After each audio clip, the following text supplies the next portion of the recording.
Good evening. Good evening, my dears. Everything is said. Uh, how do you feel? How do you feel? And tell me how you hear me from 1 to 10. From 1 to 10. And we will start with the questions because questions are many, are important. And let's see.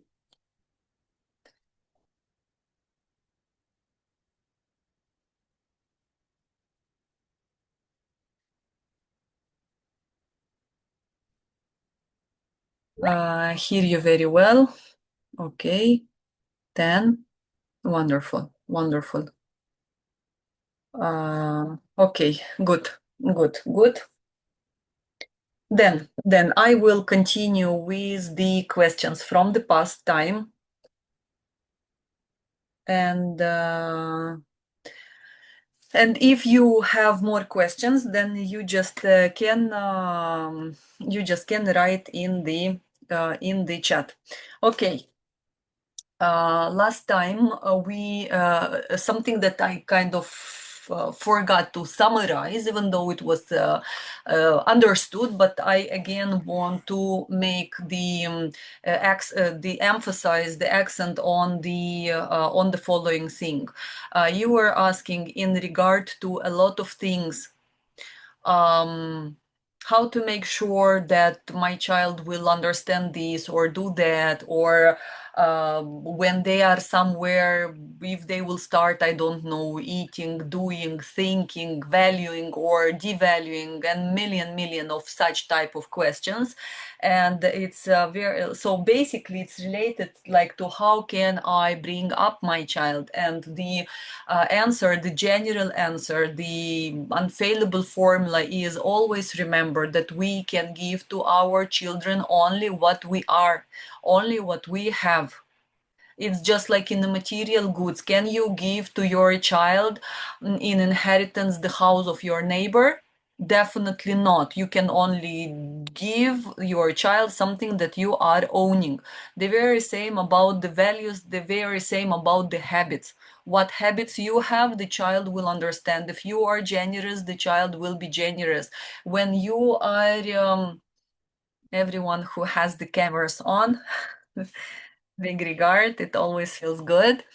Every time, if for example you are afraid that your child will not be generous, and while the during the play dates you are kind of forcing your child that, Johnny, please share your car with Andrew because sharing is caring, and the little kid, poor little 3 years old, 5 years old, even 6 years old kid is panicking because that time you are showing him, especially if this is a boy, you are showing him that he is nothing, and he doesn't even have the right to protect himself, to protect what he owns. And later on, when we are getting married to men and we are saying that, oh, these men are so weak, they cannot protect us, they cannot just be manly. How can they be manly if their moms were saying like, Andrew, please share your car with Johnny because sharing is caring? Well, sharing is caring. If you feel that sharing is caring, you share. You never say to your child that please, no, give your dog doll to, I don't know, he's also a kid, he wants to play. They don't understand. It's very painful for them to share their things that time because they don't have this concept. They are not ready to get this philosophy. So if you are worried that they will be selfish, all that you have to do is yourself be generous. Whenever you are going to visit some friends, you are taking something with you, flowers, biscuits, cake, I don't know, something, whatever. Whenever you are, for example, buying something for your child, and you know that he has a good friend or he has a good a neighbor, you are suggesting him like, oh, okay, I will buy you this ball, let's buy one ball for, I don't know, uh, for your friend as well. What do you think?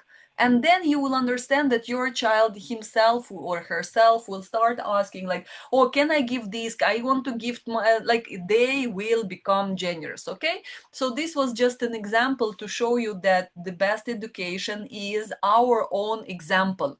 Point. Nothing else will work. If you are stingy, if you are I don't know, not able to do something, then the children will never listen to your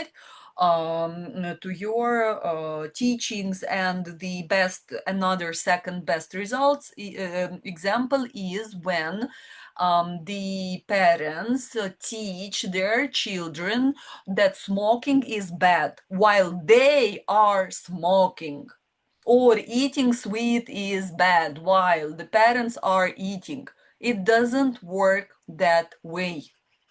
What you are, what you have, you are giving to the children. And I remember uh, uh, one time, uh, one time, I think it was about Mahatma Gandhi, but I'm not sure. Maybe not. Maybe somebody else.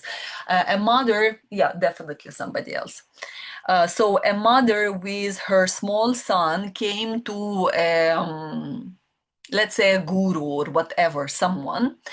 And she said that, you know what, I have a big problem. My son eats a lot of sweets, and I know very well, because in India they know that if at this age, 7, 8, 9, 10, the boy eats a lot of sweets, then later on he will have difficulties with controlling his sexual energy, and he might have a non-controlled sexual activity. And the doctor or whatever said, please come after 1 week or 10 days, whatever. And after this time, the mother comes back with the son, with her son, and he looks at the boy and says, don't eat sugar anymore. And the mother said, like, that's all? That's all? Like, why didn't you say this last time? Why you made me come again to see you? I'm coming, whatever, from far away. And he said, I myself am eating sugar. So if that time I said to the boy that don't eat sugar, it would have never worked. So I took this time, 1 week or 10 days, and I myself stopped eating sugar. So that today when you came back, my words have the power. And when I said stop eating sugar, then my words have power. So there are chances that your boy will stop eating that much sugar. That's the best example to make us understand that our children will only be what we are, and we should always make the best to be the best for ourselves, to become more conscious, for to become better people, because the children are only, or in the first place, looking at us and learning how to live this life from our own example. And in regard to this, there last time somebody asked, and I think it's Sarah or Leah, but I believe it's a common question of a lot of parents, that for example, I go to visit my child place with cousins, with friends, and those are normal kids. They are playing violent games and so on and so on. So kind of like, what should I say? So you for yourself, Sarah, so you for yourself have to decide what are your values and what are the red line that you, as much as you can, you will not cross. For example, for me, violent games are, I believe, red line. So far, I didn't have these problems at all because my kids don't use the gadget, so they don't have, they never had that opportunity to play such games or any games, and they don't have friends, like they don't spend that much time with friends, whatever, cousins who are doing that. So basically, it's not the topic, but for me it would be an absolutely red line for them to enjoy killing, destroying, even if this is just the fun of the fun of the game, because most of the time our brain doesn't know the difference between the reality and a different kind of reality. For example, like in whatever, in TV, or our brain regards it as something that is happening real and is reacting fully adequately to the stress, to the joy, to whatever. And by the way, this is why it's beautiful. Another very beautiful thing about the neurographica, that my teacher always says, that the brain doesn't make the difference between the reality that I'm living and the reality that I'm drawing. When I am drawing whatever, something, a new reality, because this is what we are doing. We are modeling our life, our character. We are drawing something that we still don't have, we still are not. And when I do this, the reality, the new reality, the fantasized reality on the paper, my brain doesn't make the difference between what I have now and what I see, what command what order I give.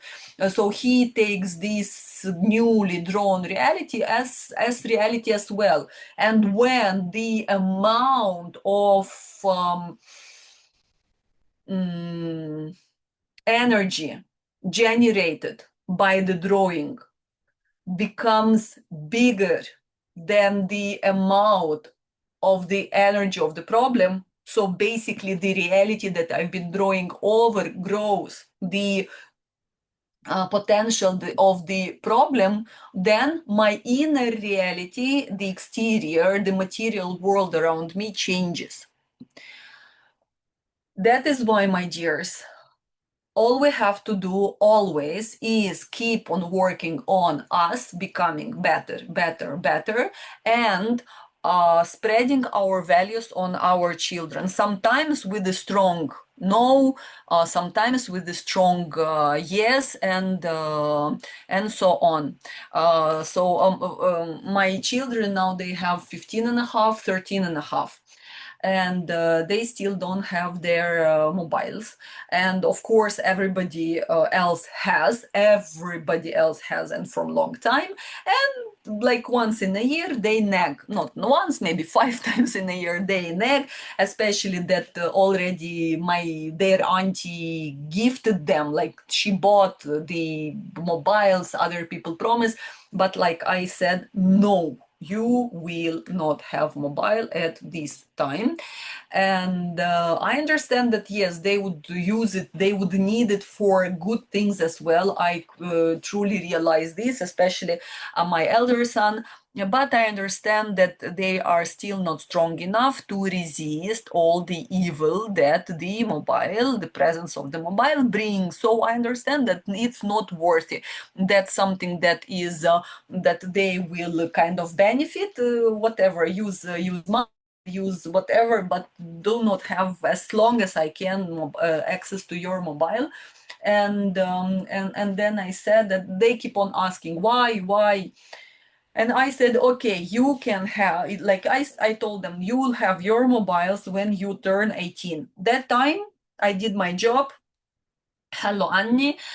Do what do try living, start living your life, doing your own mistakes, and learn your own lessons. And before that, you will not have the mobiles, except only only one situation. I will allow you to have your mobiles. And they asked, like, what? I said, when you will fall in love with reading, when you will fall in love with reading, when I understand that having the mobile next to you and the book next to you, most of the times you will choose the books because you want to know what is next, you want to know what is happening, you are just absorbed by that world of beautiful stories and life events.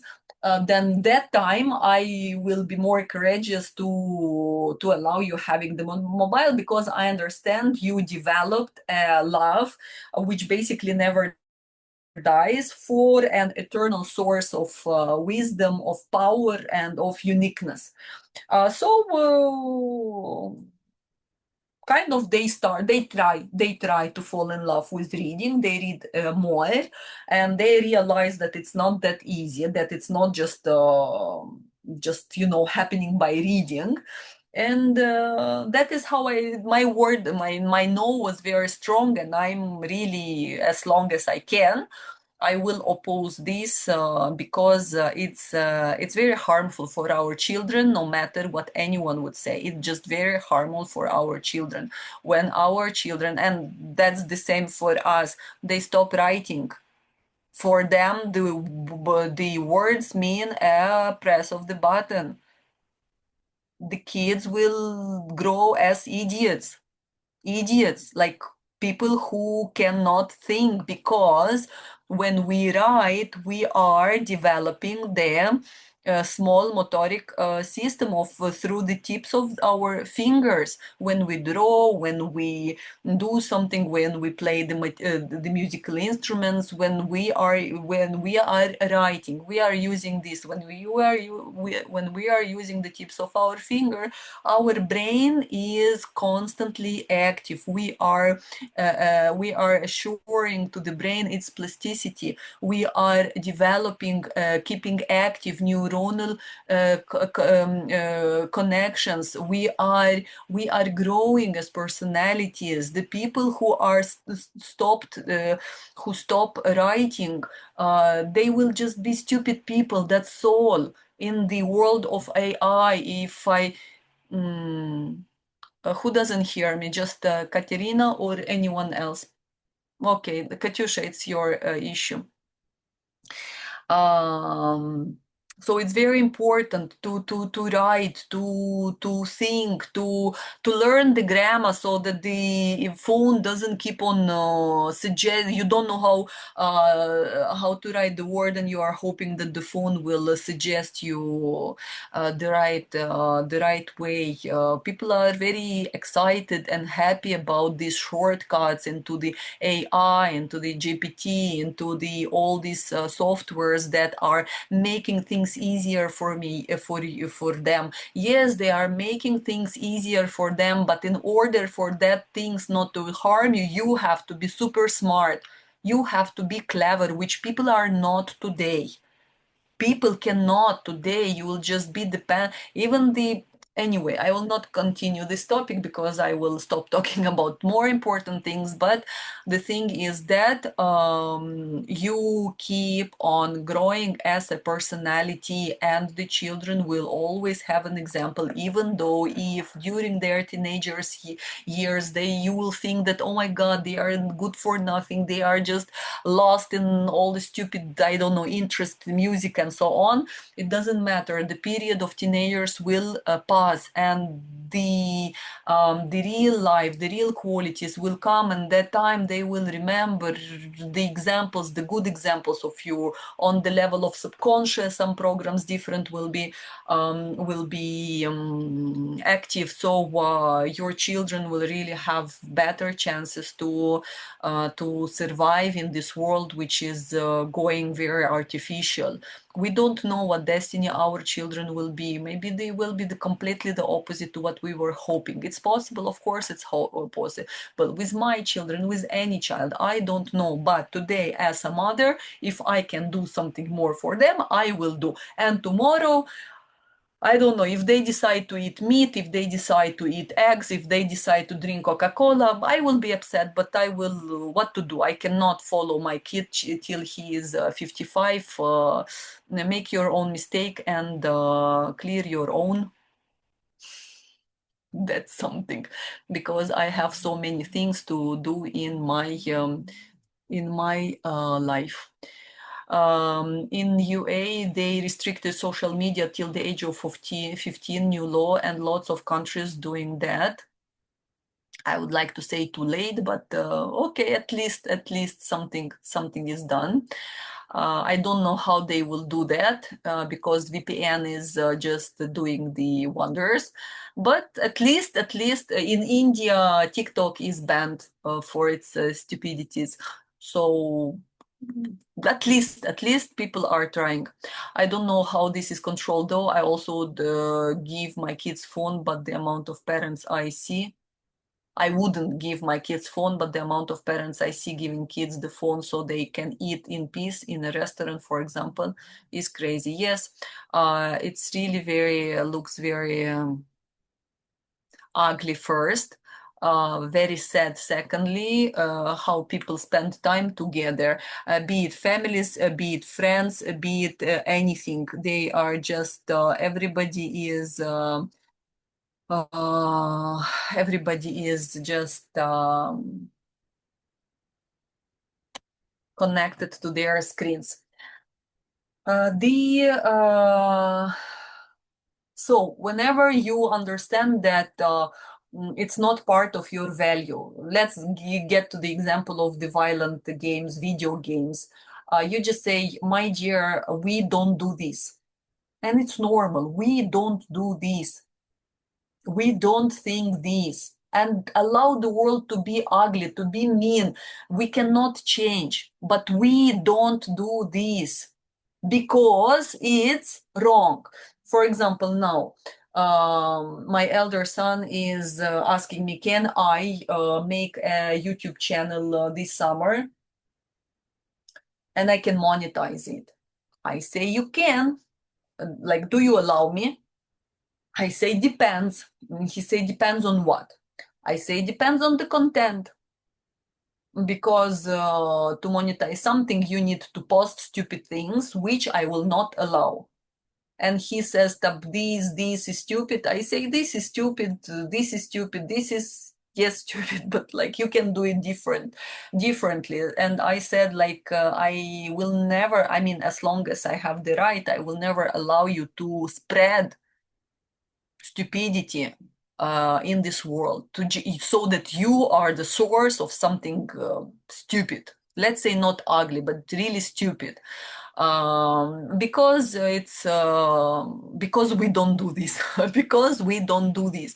So these days we were like actively, he again was coming back to this topic, asking me, tap this. So kind of it's important for me, for me is that he understands the limits of where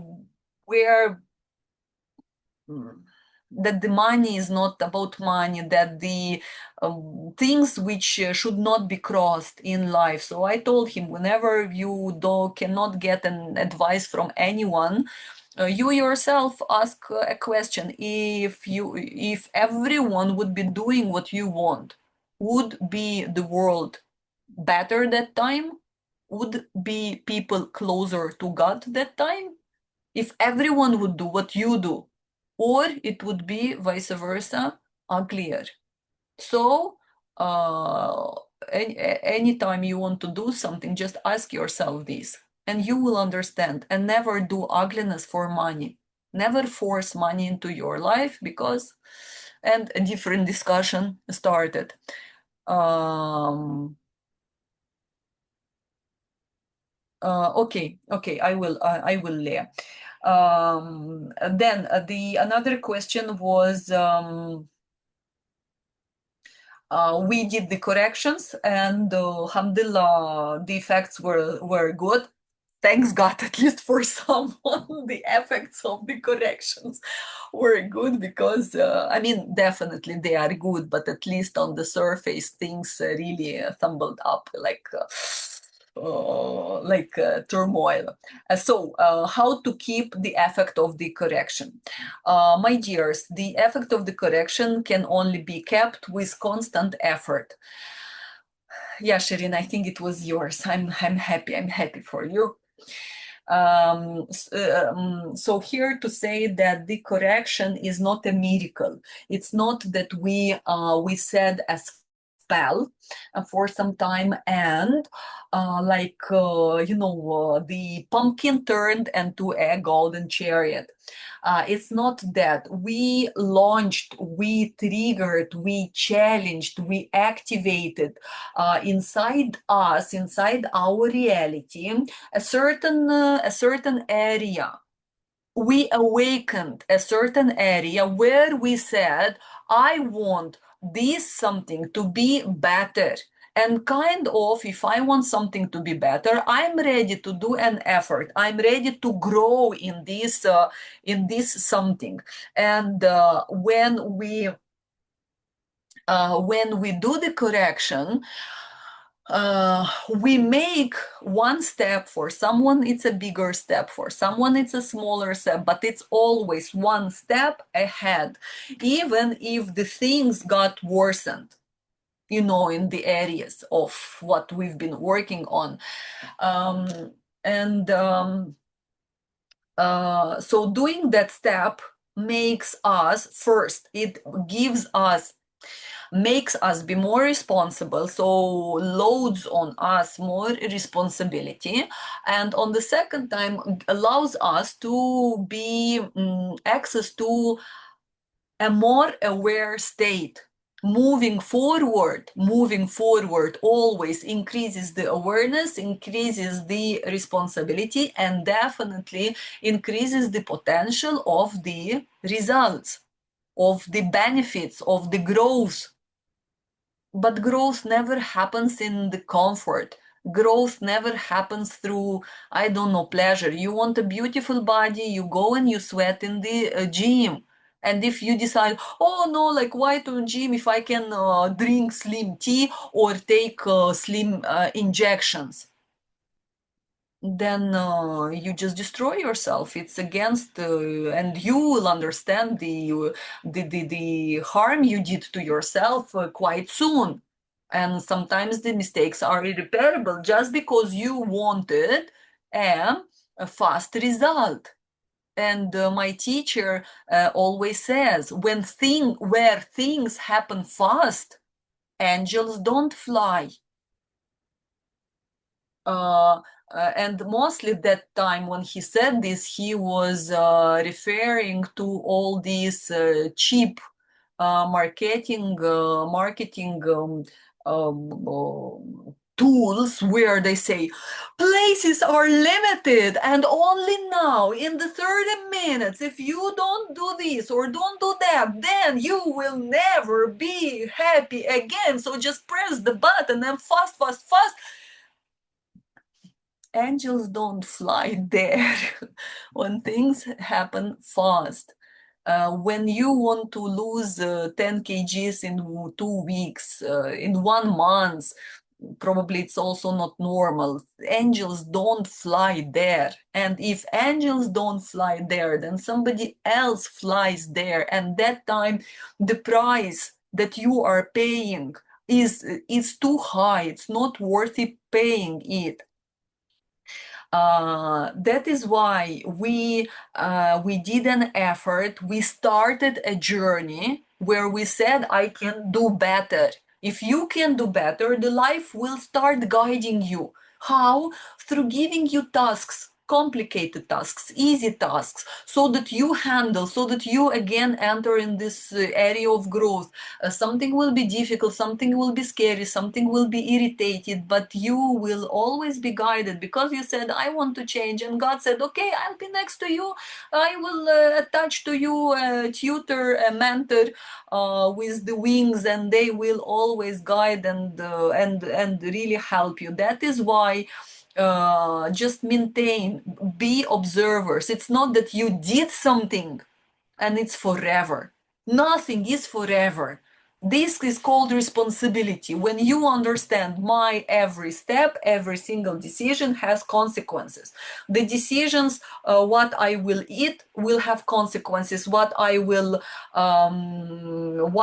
say, how I will wake up, what I will do, everything has consequences. And this is why, let's say, this correction was just an eye-opening for some topic, something new you heard, some experience you had, you maybe heard the stories of other people, you yourself had some insights, maybe some more knowledge you got, so your life is already different, and according to this different life you are allowed on a 1 centimeter higher level of life, 1 centimeter only. And you start adjusting yourself, from that 1 centimeter, you say the reality 1 centimeter better, higher, more complete. And already when you feel very much comfortable there, you are given another chance to raise even above, above, above. And that is why whenever I hear the talks about we will activate the fifth dimension. The world is changing. And don't you feel the shift? When the next green moon will come, that is the time to go to the fifth dimension. Please, people, wake up. Bala fifth dimension, bala batich, my dears. Are you done with the first 3 dimensions? Are you done with those? So that somebody will allow you to the fifth? Come on. It's like it's really funny to hear things, and it's really funny and sad in the same time to see that people really like, oh my God, like I've activated the fifth dimension in me. No, no, you didn't. As long as you have problems here on Earth with these 3 dimension, the height, the width, and the length, you are not there. As long as you have problems in this material world, you are not allowed. You have no chances to smell the fifth dimension, not to smell. And if you think that you are ready for the fifth dimension, go to the places of power and see if you will have the access, if you will not faint at the entrance to the mountain, if you will not faint from those weak but different energies with your fifth dimension. So my dears, you cannot move on until you are done with which is very primitive, which is very basic. Like, can you make $1 million if you are hungry now? I believe not. Today, not. Tomorrow, not. First, you have to manage that survival level so that every day you have a piece of bread. Then you can think of, oh, maybe I need also butter. Yes, you can dream of the caviar, but you cannot seriously stay in the line to buy the caviar because you don't have the money. You can only have today butter with bread. Then you move, then you move, then you move. That is why the awareness, the responsibility, and do not hurry to live your life. Just do the best you can, but nothing is a miracle. Rebirthing is not a miracle. Truth therapy is not a miracle. Neurographica is not a miracle. You have to do an immense effort, and that's the beautiful thing, because when we say miracle, it means something unexplainable happened. I don't understand why. I don't understand why. And uh, so I think that something happened which I don't deserve. Maybe it will happen again. Maybe it will never happen again. Maybe it will never happen again. So basically, I don't it happened once and that's all. But when I understand, no, there was no miracle. I really did the effort and it was the consequence of what I did, of that effort that I did, of that work process that I did, then this is called assuming responsibility. Then you understand, okay, I did once and I for the first time had the result that, oh my god, like I had the result that I've never had before, and otherwise I would have called it miracle, but now I understand it's just the consequence of my effort. And I say in my heart, oh my god, it works. And what will I do? I will just keep on working. I will just really keep on working with more responsibility, with more awareness, because I understand like it works. So the very same with the corrections. We are not, I don't want to say here, we are not being shamans, because real shamans, they are very powerful. They are those who go beyond 3 dimension, and for that you have to be powerful. So I don't want to devalue their status, but we are not just being like ignorant, I don't know, people who are thinking that, oh, I will do 1 2 3, do a spell, and reality will change. No, the reality changes slowly when I keep on doing the effort. This is why till now, after so many years, I haven't stopped doing rebirthing when my life is already better than I have ever dreamed. But I understand it keeps on helping, it keeps on working, and I keep on becoming better, better, better, more efficient in whatever I need. So I don't want to change. I don't want to stop this flow. So I keep on doing. Um, like my husband says, like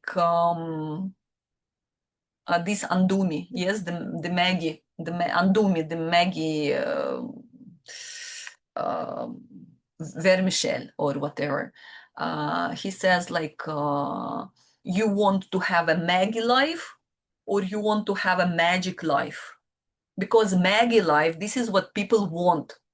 Undo me noodles, yes, undo me noodles. People are living at 2 minutes and do me life, 2 minutes Maggie life, which is harmful, which is cheap, which is fake, which is fast, which is fast, and that's all.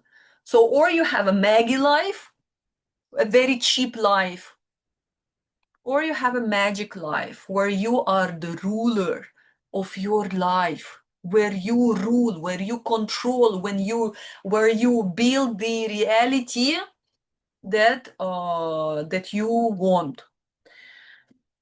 That is why how to keep the effect of the correction, to keep on whatever you understood, keep on practicing. Whatever you end, just understand that the universe, once one layer is absolutely absorbed and integrated, life will give you another dose. We have so many teachers around us, like higher teachers.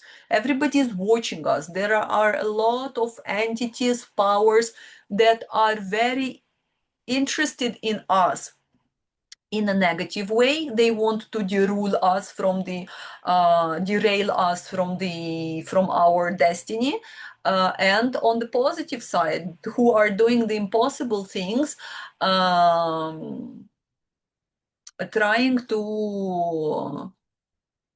trying to help us achieve the happiness. And then you said that if the correction, the another question was if the correction or whatever you do, this refers to rebirthing, to truth therapy, like to anything that you do, if it affects the children, everything that with every single thing that I change as a parent, no, with every single thing that I become better or I change, even in the negative way, impacts the whole universe. It instantly, when something changes in me, instantly it affects everybody around me. Everybody around me, because my energies change. And when my energy change, it means my energy can only bring my energy change can only bring a plus, so I can start vibrating on a more powerful, beautiful energies or on a more negative. And instantly, my energy will start feeding the white cloud or the black cloud above me or in my area. So if this is a negative cloud, according to what information in this cloud is contained, summarized, accumulated, collected by other people who are living in around me, then that's something negative. So I'm feeding that black cloud, and when it's full enough, when it's saturated enough, it will start what? Raining. With what? With all those negative thoughts that have been accumulating there layer after layer. The same happens for the positive. So whenever I'm changed, automatically everything around me will change. Now, with my children, and by the way, this is the beautiful thing about the village. That it's well known that in a place where the population number is above 100,000 people, it's already impossible to progress spiritually. Yeah, so this is why the villages are the best places for the inside or for that. And the cities are left to those people who are in search for the fifth dimension, because otherwise they cannot feel anything else there. So if my changes impact the surrounding around me, then imagine what about my children with whom I'm connected. Not only, let's say, we are not living, we are not staying in the same house together, but I'm connected as energy, I'm connected blood, I'm connected karmically. So everything that happens to me, good, everything that I understand, and the smaller the child is, especially under 10, under 12, maybe under 14, directly impacts him. Why I say wonderful when people come with families to breathe, to do rebirthing, for example, husband, wife, daughter, sisters, or mother, child, and so on. It's wonderful. Very often people come as family, but most often, of course, most of the people, they are just single, coming, a daughter or a husband or a mother, wife. And I say it's still very well, because when one person breathes in the from the family, it has the impact on the entire family. If one person changes, the rest of the person change. Imagine that this you are this family, okay, and you are, let's say, four members of the family: father, mother, two children, and each person comes into this bottle with its own liquid. Imagine this is the water, then somebody comes with the milk, then somebody comes with I don't know, cherry juice, and somebody else comes with the cacao drink, and all it's mixed in one. What kind of drink it will be? Nobody will drink it. Will drink it. So somebody out of this, one person out of these four, starts breathing or starts doing anything. It's not about breathing. Starts doing anything to become better. Instantly, it kind of affects the entire shake of the family. In a normal family is when the first person comes with the water, the second comes with the water, and the kids follow with the water, and it's just like, was the pure water, it will stay something drinkable. Or everybody comes with the same type of the drink, so that it's really can generate harmony and beauty. And not always it happens. That is why the answer is awareness, awareness, awareness, and always assume responsibility for what you want and what you have in your life. There was a question about the breastfeeding the child. I think, Leah, it was you, that the child is 1 year old. Should I breastfeed or not? The psychologists say that above 1 year it's not healthy. In what concerns breastfeeding and even mostly child breeding, child education, but mostly breastfeeding, I really don't trust psychologists. So I myself would definitely go above 1 year if the child would love and the mother would have the milk and would have the ability to breastfeed, because breastfeeding is really, I consider, one of the God's gifts, and it's the liquid religion. Breastfeeding is the liquid religion. While breastfeeding, you have the unique chance that you will never, never, ever have it again with the same child um, in the future. So in those moments of breastfeeding, you have the unique ability to transmit to your child your values, your blessings, your everything. So my opinion, I would definitely continue breastfeeding after 1 year if I could, and the child would want. And actually, I did. I breastfed. I breastfed for a much longer time. Then there was another question about if the woman, for example, has miscarriages, and why the soul needs to come for such a long time, for such a short time, and is it the same soul? Am I connected to the soul? Why the So here we are talking about miscarriages only, not the abortion, miscarriages.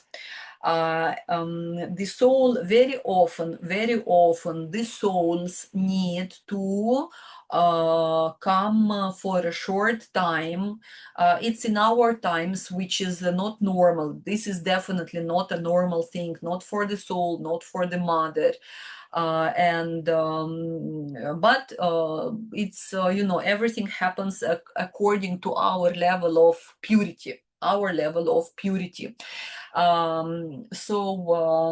if the person aborted children, then this soul itself will be 1,000 times aborted or miscarried itself. So on one way, it's kind of, let's say, paying the karma, okay, let's say in such a way. Other ways, do you so in the cases of miscarriages, as far as I have the knowledge, this soul is not the same, because if the soul needed to stay, the soul would stay. It's the choice of the soul. When the soul comes, it already knows that it in the plan is the miscarriage. um, in the cases of abortion, very often the soul is the same. The soul waits. Uh, the soul really, for some reasons, needs to be born at the same parents. So the soul keeps on, even though it's being aborted one, twice, three, whatever, thrice, or even more. The soul, there are times when it waits. Now, another reason why the soul needs to come, even though for such a brief period. Who remembers the story of Ganga and the 8 sages? Please write plus minus. Meanwhile, I will read. I breastfed until he was 3 years old, and everyone looked at me like I was crazy. Okay, you were crazy. It's okay, but your son is blessed, happy, and how we say in Arabic, shiban halib it means he had enough. He just gets saturated with the mother's milk, which I believe is it's really magic.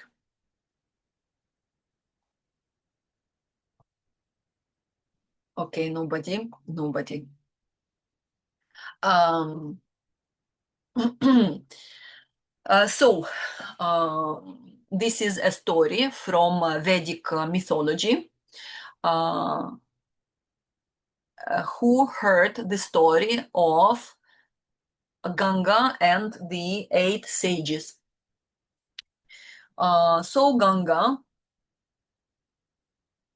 I mean, the we know, you already, who know me, you already know that in Hinduism, in their mythology, everything is personalized. God is personalized. All the phenomena, behind every phenomena, behind every object, there is a person. They are personified. So the sun, behind the sun, the planet sun, or the sun that we see there, is a demigod. So it's a personification with a name and qualities and stories and legends, and because this is how we understand the nature of different phenomena. So Ganga, the river Ganga, personified by the Devi, by the demigoddess, by the goddess Ganga.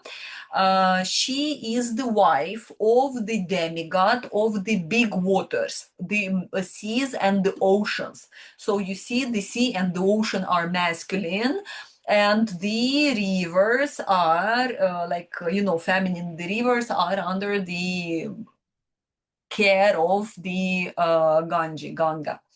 And so they are married, and there happened a conflict where, okay, without details, there happened a conflict, and mm, the Varuna god, the husband of Ganga, was cursed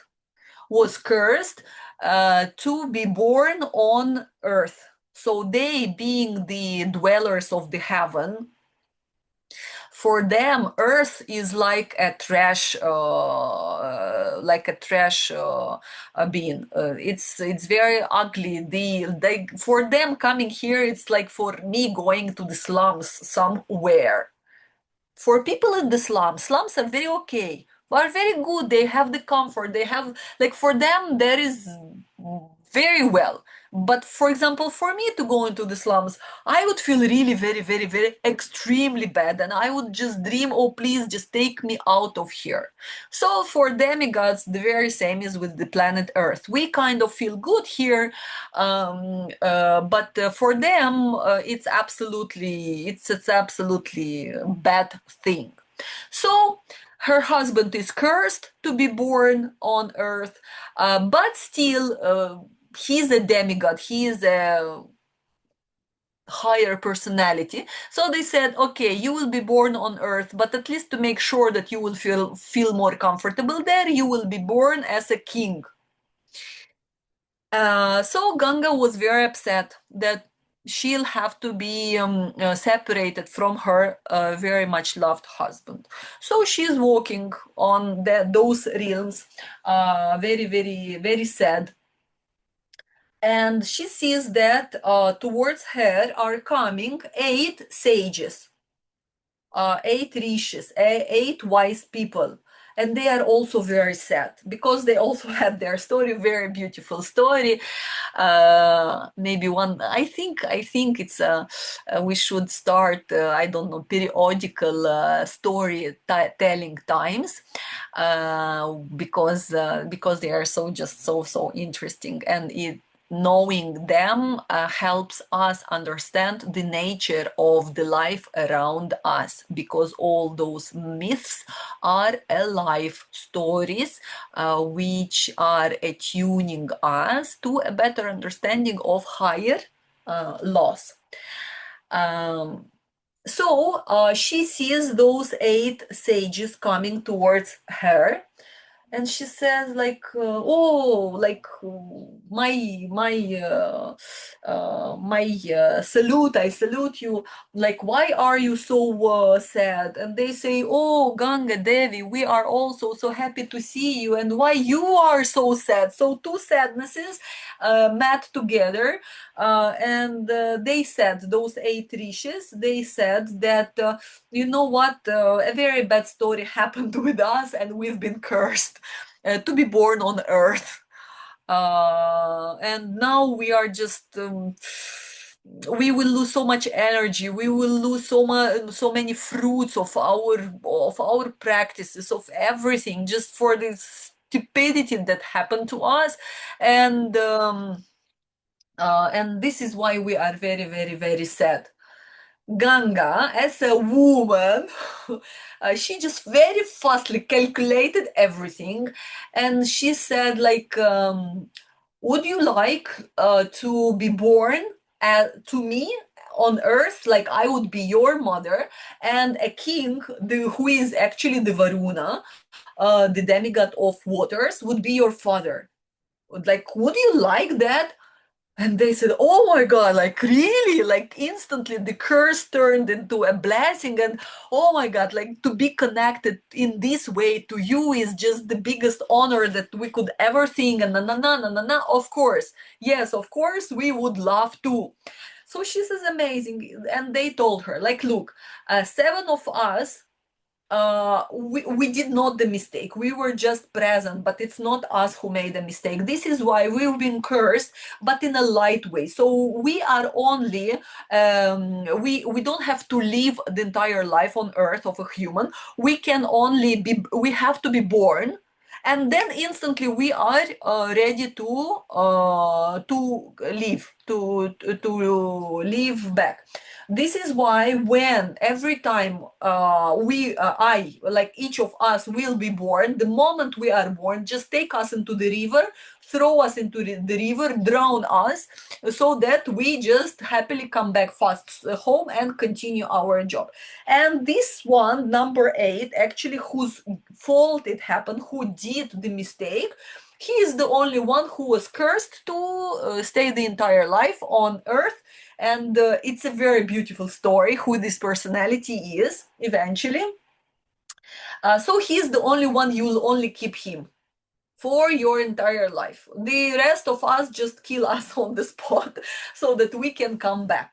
She says, okay, easy.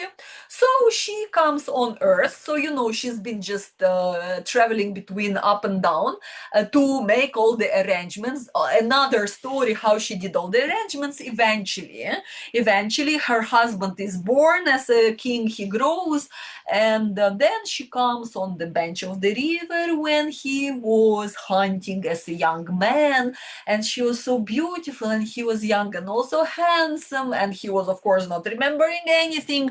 And he just saw her and say, oh my God, Devi, like, who are you? Like, your beauty, your everything, like, please be my wife. And she says, I don't know. Come here tomorrow, same time, same place, and I will tell you my answer. He cannot sleep, he cannot eat till these 24 hours pass. He comes, he waits, so she comes, and she say, okay, I will be your wife with two conditions. I only have two conditions. Once, you will never question my roots, from my origins. You will never question my origins. And the second condition is, you will never question my deeds. What I will do, you will never question. He's a king. He's a king. He's not allowed to commit a single mistake. He is not allowed to commit a single mistake. He is not allowed to lie. He is not allowed to not keep the promise. It's very strange, right? Now, when we are relating this to our rulers, like it's very odd, right?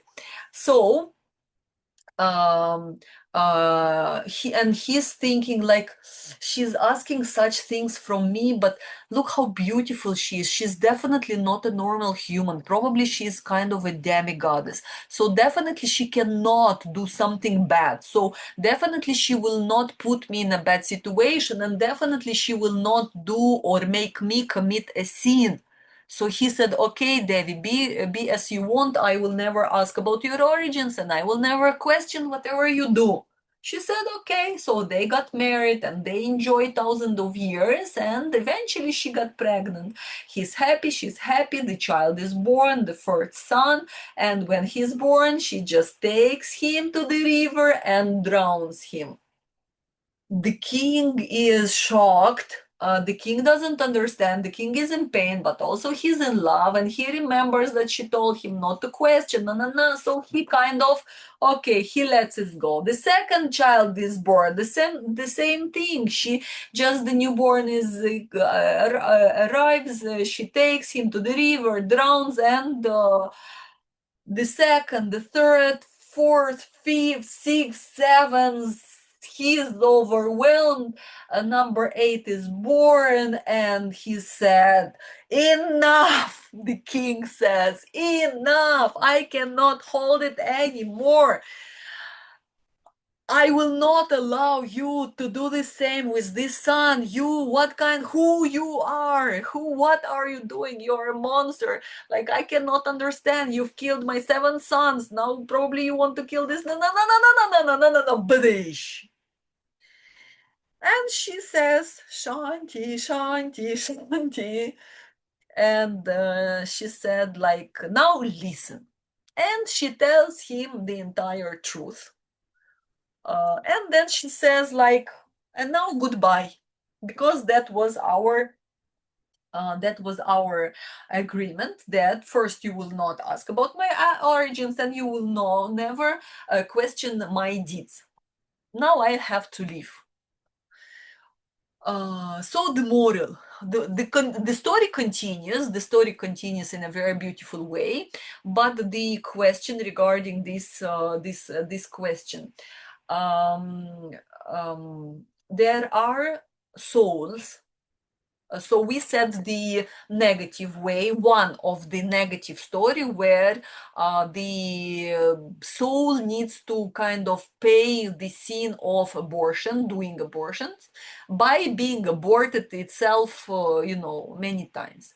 But there are also, so in this story, where I'm taking this story is that uh, being born, the birth, the experience of birth is the most painful ever for the soul. No matter how hard the human life would be, the experience of the birth is the most painful. So when we suffer, we burn a lot of negative karma through suffering, crying, feeling sick, feeling pain, mental pain, emotional pain, physical pain. So just by the fact that we are being born, we are suffering so much. So we are cleansing, we are burning a lot of negative karma. There are souls who are ready to obtain liberation. It means they don't have to be born again on earth. They are allowed to go back to God, to reunite in the spiritual world with God. But they still have, like, they still have some quantity of negative karma. The saints, let's say, there is a saint, but still he has a quantity of negative karma. So in order not to waste another life of a human and create more sins by just living a life of a human, even a high level human, very often such elevated souls, they choose to be born, go through this suffering of the birth, cleanse the that um, remnants of the negative karma that they had, and continue their work. That is why many times when infants are or children are dying, very often this is one of the reasons why it happens. The very same with the miscarriage. When the miscarriage happens, it means the child was not ready to stay there. Or when the pregnancy happens, and let's say the child is ready to stay, uh, and the child, the soul understands that the mother needs certain corrections. The mother or the father needs certain corrections. And the child, the soul, when the start of the pregnancy, before the pregnancy, during the pregnancy, the soul of the child is much stronger than the mother, than the father. And the soul tries, if adjustments are needed to the behavior, to the habits, to the state of the parents, and the soul tries to adjust everything. And if the parents are not flexible to these adjustments, the soul just gives up and understands that you knock the door, or as if you knock the wall, there are no results. So I understand it's not good for me, so I will just leave or find another parents, or maybe wait when this mother or these parents will be ready. Or, for example, the child chooses the parents and everything kind of is nice, but then something happen, and the parents or the mother really makes a choice which is out of the option of the child. I mean, out of the list. This is something that the soul of the child doesn't need, and it just gets aborted. I mean, miscarried. Miscarried because the plans have changed. But I believe most of the time the soul knows that it will already be aborted. That is why, my dears, when miscarriages happened, in most of the times, this is what the soul needs. And this is that's why, just keep in mind that even though it's painful, but at least you are doing a favor to the soul by offering your womb. Why it happens to you? Definitely not for the good karma. Absolutely not for the good karma. It happens to you. But again, you understand that, okay, I've hosted a soul. It didn't get to be born, but at least I did a favor. I did a service to whatever soul who needed it. And uh, this is how I'm paying off my own mistakes, my own sins. And once it will finish and everything will be fine. Another question was if I don't have a child, I cannot have a child. Also it happens. Also it happens. Often it happens nowadays. It happens. Why women say that I cannot have a child? Because they start trying for a child when they are 35, 37, 40. I'm sorry, it's a huge difference having a child at the age of 20, 25, and having a child at 40. I myself now I'm hoping for the child, but it doesn't happen. When my first boys were born, we just chose a date, we conceived, and it happened. Just, you planned and it happened. No efforts and nothing, it just happened. At this stage it doesn't happen anymore, for because for each age there are the tasks. So very often, when the smart girls say, like, first I will become strong and independent, and after that, I will have a child. Well, sometimes it's not the way we want, and better to have all the things done in the right hierarchy. Children come first, then your social realization comes second. Always, zero exceptions. Zero exceptions. First the family, the marriage, children, then your social realization, which is also a must for every single woman. And by social realization, I never mean a job. Even it can be a job, even though I still don't see the good jobs for the ladies. Never I saw a job good for a lady, but still socially active. The ladies should always be socially active, because after having being married, after having a child, after living a couple of decades, they really have a lot of things to share with the society, a bigger or smaller group of people. They women should always be socially involved.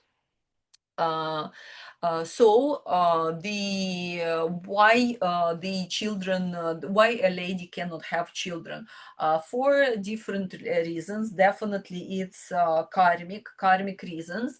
I can only fantasize if the woman underestimated the children, if the woman committed crimes against children, committed mistakes with children in the past lives, then in when the mother did for example, the woman didn't want to have children. Nowadays a lot of families, a lot of women, they don't want to have children.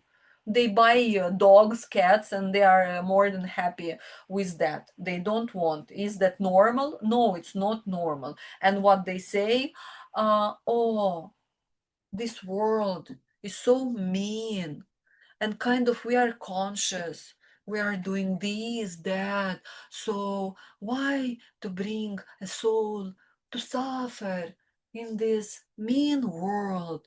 I don't want to contribute, I don't want to hurt the soul. I'm sorry, bullshit. You just don't want the responsibility. That's all. You want to enjoy. You want to, you just don't want the responsibility. Point. Point. Because if you will not bring that child, somebody else will bring that child. Whoever needs to be born will not wait for you, the five-dimensional lady, to decide, oh, my womb is finally ready and is calling for a child. No, the child will not wait for you, not you. There are a million other who will be born. But why? Why not to give birth? To give? Why not the conscious people would be giving birth to children? Who, if not people who have values, who understand? Yes, the world is not the most beautiful, but this is how we change it. This is how we change it.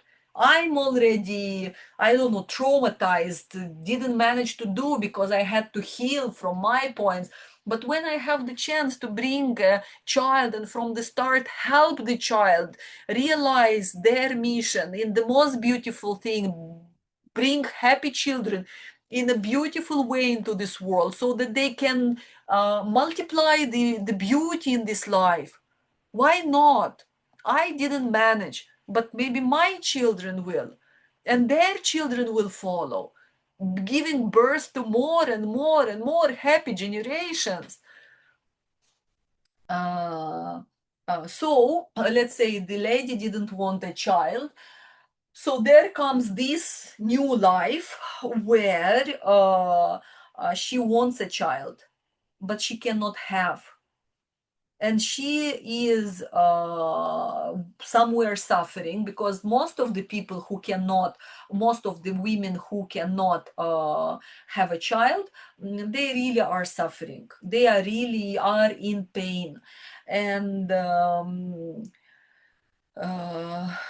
and it's their challenge to understand how ugly, how painful, maybe lonely a life without a child is.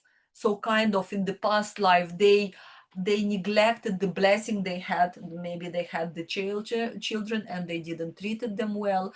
And they didn't treat them well. So in this life, they understand, okay, try living with a life without children and see if you will be happier.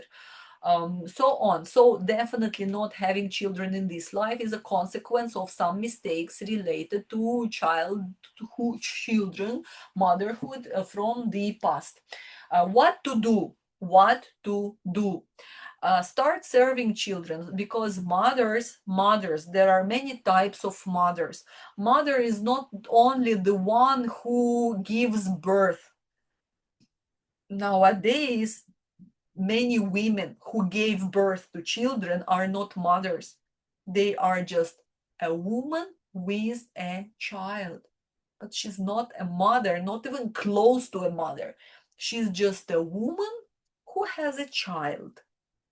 And there are many women who don't have their children, and they are mothers with capital letter. It's about you being a mother to everyone, treating all the children as your own. Those of the neighbors, the children on the street, the children, somebody else's children. You saw that he has a difficulties or he's doing something wrong. As a mother, you understand this child, his mother is now not next to him, but I am here, I am also a mother, and I will just play for 5 minutes. I will play my role of a mother for this child by telling him that maybe this is what you are doing wrong, or maybe I have to protect you, or maybe I have to calm you down, or maybe I have to do something whatever which every mother would do. So we have the women who don't have a child. They have to understand that it's important to start being mothers to everyone, to take care of maybe children in the family, to help those women in the family who have children.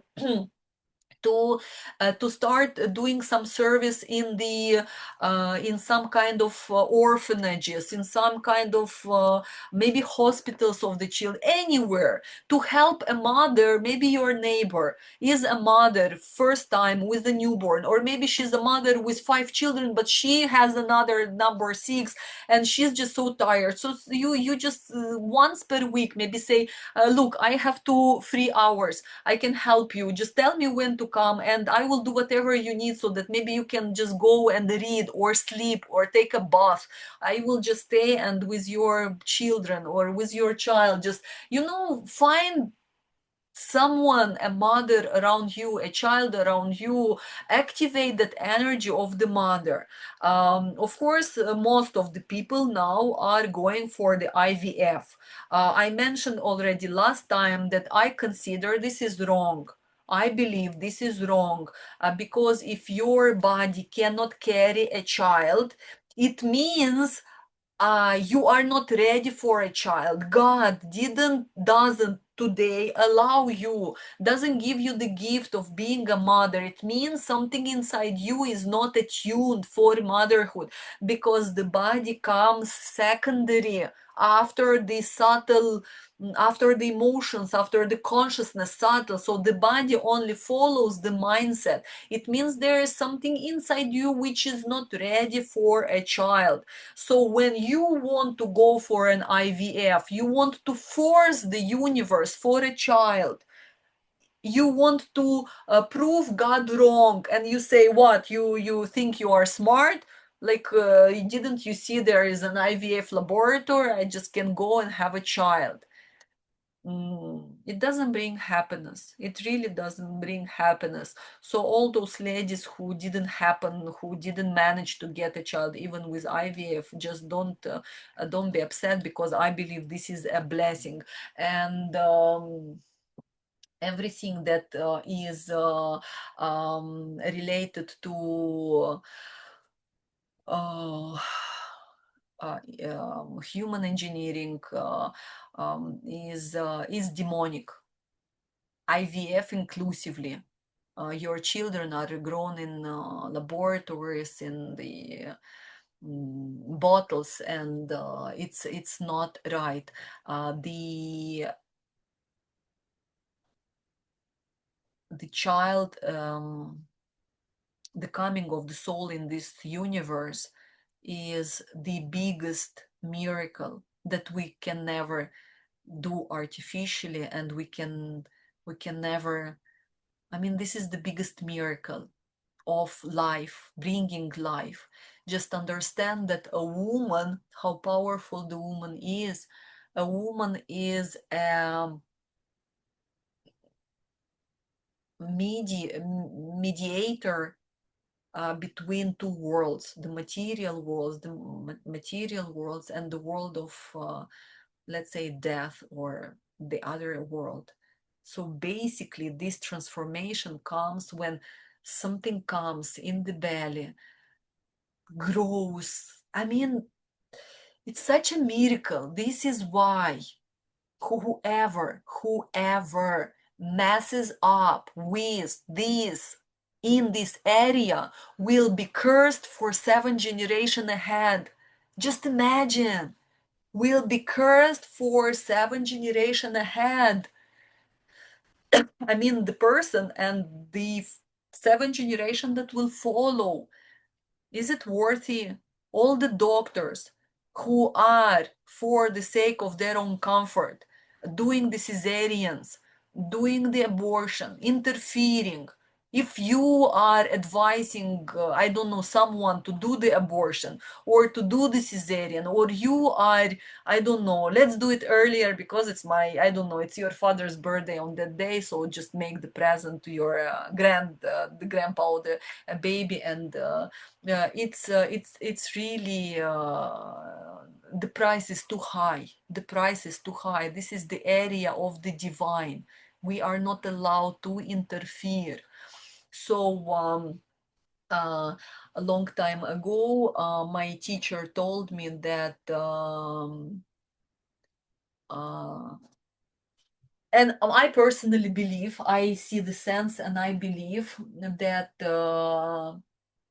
whenever a child, because everything in this life is balanced, the number, everything in this, you on the planet earth is balanced, everything, even though we might consider that it's chaos, but the number of the people who die, the number of the people who are born, everything is just absolutely balanced, calculated, and exact. So she told me that whenever a child is born through IVF, so artificially you force a soul, somewhere else instantly another child dies, because the balance has to be maintained. Of course, we can never prove this, we can never check this, but personally, I absolutely believe in this. So what to do? There is also there is always, if you really want a child, just think how many orphans there are. You can always adopt a child. You can always adopt a child who didn't have the luck to have the biological parents alive, and you can offer your warmth, your home, your whatever you can offer your motherhood to a child. So there are many options, but nobody can forbid you be a mom if you want to be a mother, even if it's not to your child. So the question here is different. You want to have a child of your own, or you want to be a mother? If you want to have a child which is just your own, then definitely we understand that, some kind of ambition, some kind of, or if you want to be a mother, you can be a mother to lots of children who need it. Just yesterday, I read a post by a woman who has 2 children, including a 6 months old. She said that she and her husband work from 9 a.m. to 7 p.m. and many commenters admire them. For me, it's very strange. I'm afraid about my karma after my reaction now. Yes, for me is also strange, but we are living in a strange world, and everybody chooses their own values. Um, everybody makes their own choices. We have to go through these, through mistakes, through right choices, wrong choices. Eventually everybody will understand. Everybody, if not in this life, in other lives. um there were some comments above. Okay. So Leah said, I have two more questions about the birthdays. And second, do all kids thrive better outside school?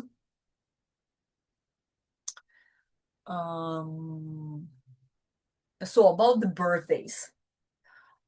Birth date, that day when we celebrate our birth, is a portal of transition from one year or from one time period into another. And it's very sensitive on the first in the first place, and it's very important, significant on the other hand. If you would notice, and I believe you could even have examples in your own family or people you know, very often different people die around their birth dates, plus minus 1 week, 10 days. Why? Because the energies are very, very sensitive. So birth dates are not to be really celebrated the way they are, especially when it's about us grown-ups.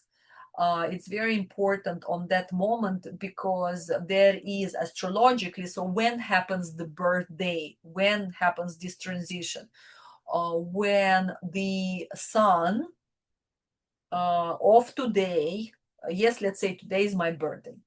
So the sun, in the moment when it will turn and be in the very same position as it was in the on the day that I was born, astrologically, this is the moment, this is the second when my new year starts. So and very often it's not really on the day of your birth. It might be before one day, it might be next day. So it's very important to know this moment, because in this moment, for those 10 minutes, we just can meditate as we do during the eclipses, so that we set up the program, the goals, the wishes for the next year. Regarding children, what is happening the birthdays? I don't know what's beautiful is there. I really, especially when people are celebrating the first year of life and doing grand parties when the child doesn't even understand, and better the parents would do something more useful for really the child. So I believe it's just the competition of the cakes, egos, desires. I don't know. I really don't know, but I never liked that kind of style parties. And mm, I believe, if the child is small, it can be celebrated with the family when, when you just give your blessings to your child. The second, do all kids thrive better outside school? Let's say like this, the general formula, till the age of 7 years, there shouldn't be any talks about schooling, homeschooling. It's non-schooling. The period of first 7 years, plus minus. And for you to better understand individually for every case, for every child of yours, um, when all the teeth or most of the teeth, milk teeth, have changed, this is the time when the child is ready for intellectual growth.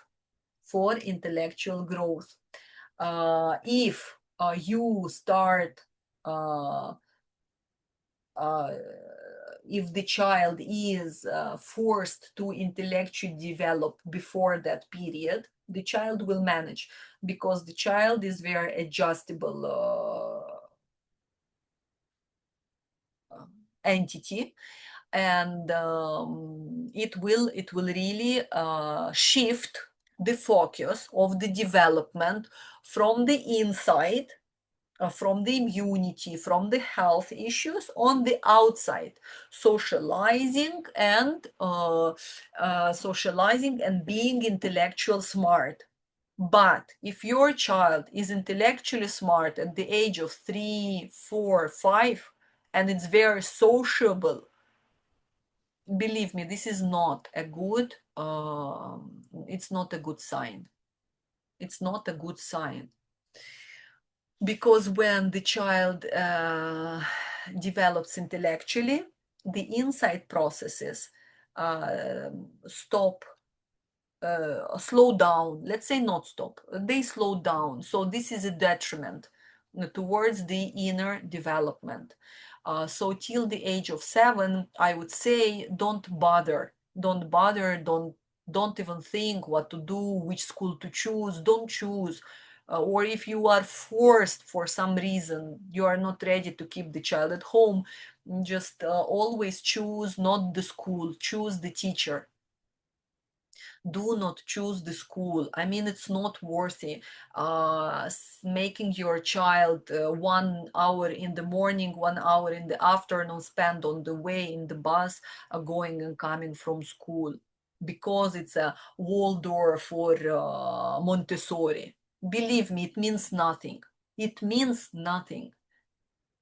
Choose the teacher. Choose the teacher, because the teacher will spend a lot of time with your child. And the thing is that it doesn't matter if, I mean, it doesn't work if the teacher has a fake smile and, like she thinks that she can, she's a good, sweet and nice lady.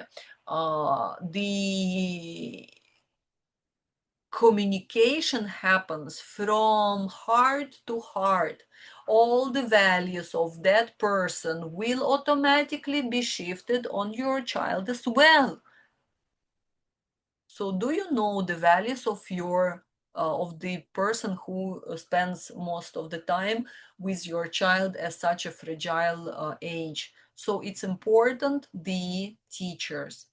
There are children who really feel much better at school. They don't have the trauma.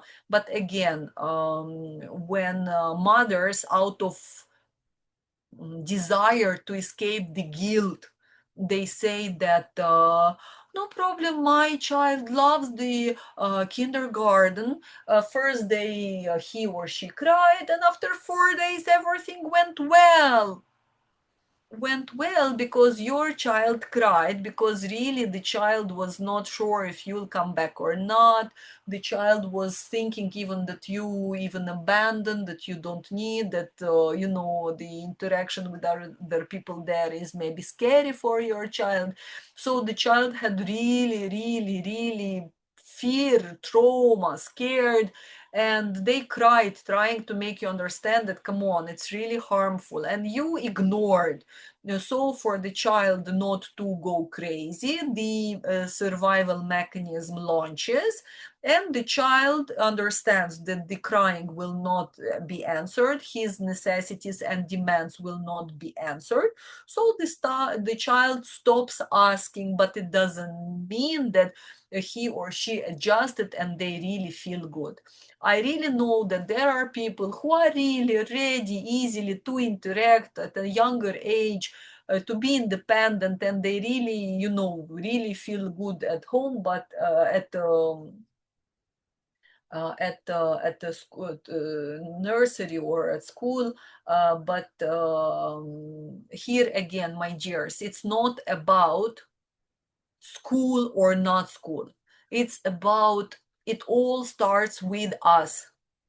We as parents should always be much more powerful than any kind of other environment.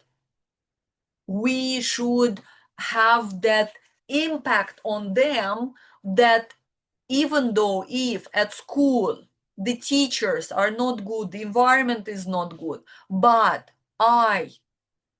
whatever I give to my child, it cannot spoil compared to what happens with him or her at school, cannot be changed or spoiled, because I am. Do you remember last time we spoke? You have to feel yourself as you are a mountain. You are always next compared to your child. You are a mountain, and your child is like a kitten. Even if your child is the president of a country, but when it comes to you, I mean, his relation with you, he's always a kitten, and you are always huge as a mountain. And when I'm huge as a mountain, I feel I can overpower a lot of negative tendencies, what my child has it at school. And then if I keep him at home, homeschooling is very difficult. Homeschooling is very difficult, really, because it involves you. This is why women don't do that. This is why women send it to school. But when you homeschool, for example, I didn't have, when I homeschooled my children, I didn't have a curriculum. I didn't follow, I didn't need it. But their life was so busy. It was such a high quality life. It was unbelievable. They were so developed. It was amazing. It was amazing. But it was very demanding for the parents. To keep the child at home, it doesn't mean that you just give them the screen and okay, don't go to school. Okay, don't go to school, but you have to give him a quality. Mm, you have to make to meet your child with the culture. So for that, again, we are coming back to where we started. It all starts with us. We have to keep on growing. Our life should be juicy so that our children look at us and say, oh my God, I also want like this.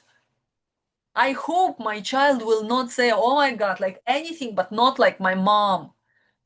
I really hope they will not say that. I want to be different from my mom. I want them to see it always that to understand that I'm enjoying my life and my life is rich, and even when there are difficulties, but it's okay, life is still beautiful.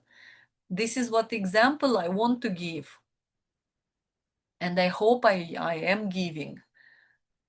So, my dears, what else, if anything is you want to maybe be clarified from whatever we spoke so far today, please ask your questions.